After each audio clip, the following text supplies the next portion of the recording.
Meantime, when we get back to Aaron Parsegian, he is at the Democratic Watch Party in Orlando.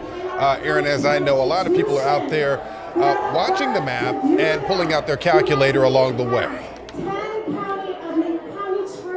Yeah, Frank, they're keeping a close eye on these results through the night. Of course, what they aren't happy with seeing is what's happened in Florida thus far with some of these race projections. Donald Trump, the projected winner in the race for president, Senator Rick Scott projected to win a re-election, and then a number of those ballot measures that many Democrats supported not meeting that 60% threshold. But I talked to many of the supporters, the Kamala Harris supporters in this room, who say they're still keeping a close eye nationally on many of these battleground states, the 7 ones people are watching, not including Florida. They said they aren't actually surprised by the results here in Florida, so that's why they're keeping a close eye on what's happening nationally. Take a listen.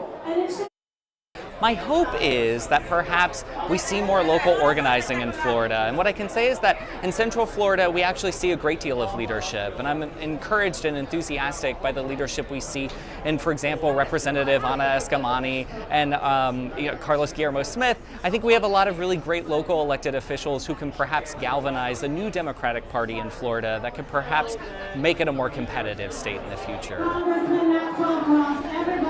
And that's what they're holding out hope in, really, for the future here in Orange County, at least. As we've mentioned, Florida, not a battleground state anymore. As our analyst has pointed out, it seems as though it's a solid red state dating back several years now when President Biden actually lost Florida but went on to win the election, and then the midterm election when Governor Ron DeSantis was reelected by a large margin, of course, when we talk about some of the voter registration numbers heavily in favor of the Republicans. And that's why the folks here are still in pretty high spirits, as you can hear. They weren't really anticipating much in Florida when it comes to the race for president and who they support in Vice President Kamala Harris, and now their attention is focused more nationally. We're live in Orlando. Aaron Parsegian, 10 Tampa Bay.